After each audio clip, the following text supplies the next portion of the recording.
अब छोलिया हो या लोबिया, सफेद चने या काले चने, सब कुछ मजेदार बने। नमस्कार, मैं हूं पद्मजा जोशी। आप देख रहे हैं आज की अड़ी। राज ठाकरे की महाराष्ट्र नवनिर्माण सेना ने जो मराठी बनाम हिंदी का विवाद शुरू किया है वो अब और भी तूल पकड़ता दिख रहा है। ऐसा लगता है कि कुछ पार्टियों ने अपनी राजनीति को चमकाने के लिए जानबूझकर इस भाषा विवाद को और भी हवा देने का फैसला कर लिया है। और ये आग अब सिर्फ महाराष्ट्र में नहीं है, वहां से निकलकर ये कहीं आगे तक फैल चुकी है, क्योंकि अब हिंदी भाषी राज्यों से भी इस विवाद के रिएक्शन आ रहे हैं। लेकिन सवाल यह है कि ऐसे में वो पार्टियां क्या करेंगी जिनकी राजनीति अकेले महाराष्ट्र, यूपी या बिहार में नहीं बल्कि पूरे देश में फैली हुई है। और ये सवाल इसलिए उठ रहा है क्योंकि आज फिर मुंबई में उस वक्त बड़ा ड्रामा हुआ जब MNS यानी कि राज ठाकरे की पार्टी ने इसी भाषा विवाद के मुद्दे पर मार्च निकालने की कोशिश की। आपको याद होगा कि पिछले हफ्ते कुछ मनसे के कार्यकर्ताओं ने एक दुकानदार को इसलिए थप्पड़ मार दिया क्योंकि वो मराठी बोल नहीं सकता था। फिर विरोध में मुंबई के सारे दुकानदारों ने अपना शटर डाउन किया और आज MNS ने वापस उस स्ट्राइक का काउंटर करने के लिए मार्च निकालने की घोषणा कर दी। लेकिन पुलिस ने इस विरोध प्रदर्शन की अनुमति नहीं दी, इसीलिए अधिकांश मनसे के कार्यकर्ताओं को उठाकर पुलिस वैन में भर दिया गया। पुलिस का कहना था कि यह कानून व्यवस्था के मद्देनजर किया गया, लेकिन मनसे और महाराष्ट्र में विपक्षी गठबंधन ने इसे भी क्षेत्रीय पक्षपात का मामला बताने की कोशिश की। वही दल जो मनसे की गुंडागर्दी और गैर मराठी भाषी लोगों पर हमले पर अभी तक चुप रहे थे, आज ये पूछने लगे कि कथित गुजराती दुकानदारों को तो प्रदर्शन की अनुमति दे दी गई, लेकिन मराठी भाषी स्थानीय लोगों को यही परमिशन क्यों नहीं मिली। महाराष्ट्र में किसी भी मोर्चे को इजाजत है, ये लोकतांत्रिक राज्य है, कोई भी मोर्चा निकालना चाहे तो परमिशन लेकर निकाल सकता है। लेकिन जब कोई परमिशन लेता है तो उसका रूट किस प्रकार से होना चाहिए। अगर रूट में कई ट्रैफिक के प्रॉब्लम्स है, अगर रूट में कोई ऐसी जगह है कि जहाँ पर स्टैम्पिड जैसी अवस्था हो सकती है, कुछ ऐसी चीज़ें होगी तो पुलिस रूट चेंज करने को कहती है। तो मैंने जब पुलिस कमिश्नर से पूछा तो पुलिस कमिश्नर ने मुझे कहा कि हमने उनको रूट चेंज करने के लिए कहा था, लेकिन वो एडमंट थे कि हमको यही रूट लेना है, इसलिए पुलिस ने उसको नकारा है। This is exactly the BJP's mentality, which is anti-Maharashtra. But let me tell you this: we have asked everyone not to react to such crazy minds, such dirty minds, because they want to create fear and instability in Maharashtra.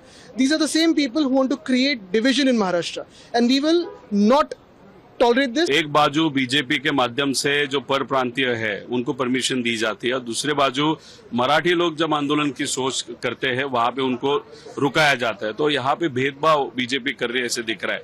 अभी BJP जानबूझ के ये भेदभाव कर रही है क्योंकि उनको बम्बई का इलेक्शन जीतना है, लड़ना है, और बिहार का इलेक्शन भी लड़ना है।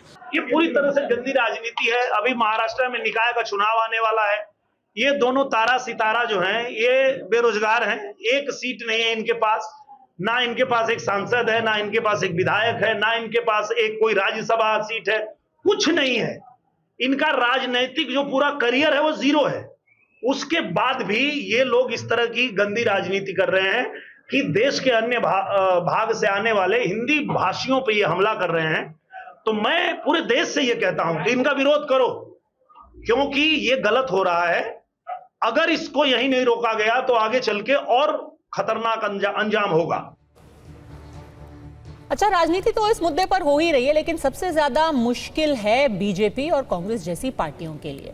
और ये बात आज तब और भी हाईलाइट हो गई जब आज बीजेपी शिवसेना की महाराष्ट्र की सरकार के ही एक मंत्री प्रताप सरनायक MNS के प्रोटेस्ट में हिस्सा लेने पहुंच गए।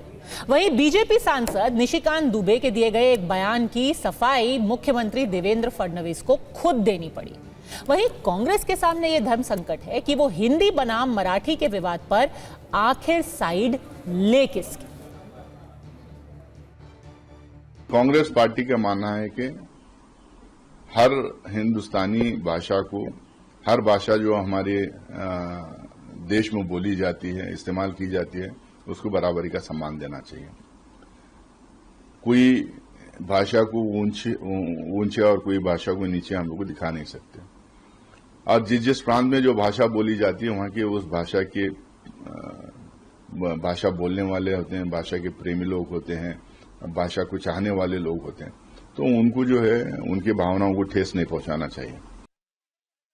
ये क्या है कि आप क्या कर रहे हो कि मराठी बोलना होगा? आप जो इस तरह की घटिया हरकत कर रहे हो, और मैंने हमेशा कहा है कि जब अपने घर में हो, महाराष्ट्र में हो, यदि बहुत बड़े बॉस हो तो चलो बिहार, चलो उत्तर प्रदेश, चलो तमिलनाडु, तुमको पटक पटक के मारेंगे। ये एनार्की जो है नहीं चलेगी। हम मराठी का सम्मान करते हैं, मराठी एक आदरणीय भाषा है, और हम छत्रपति साहू जी महाराज, छत्रपति शिवाजी महाराज, पेशवा, सबका जो है तात्या टोपे से लेके सभी का हम सम्मान करते हैं। निशिकांत दुबे यांचं जर तुम्ही पूर्ण ऐकलं तर ते संघटनेच्या संदर्भात बोलले आहेत। ते मराठी माणसाला त्यांनी सरसकट त्या ठिकाणी म्हटलेलं नाही। मैं महाराष्ट्र के मिजाज को जानता हूं। महाराष्ट्र का मिजाज ऐसा है कि इस प्रकार के प्रयोग यहाँ चलेंगे नहीं। तो ऐसे में आड़ी के आज के सवाल है बिल्कुल सीधे, महाराष्ट्र वर्सेस बिहार। क्या अब इस मुद्दे पर गठबंधन और पार्टियों के बीच में ही आ रही है दीवार? अब छोलिया हो या लोबिया, सफेद चने या काले चने, सबको मजेदार बने।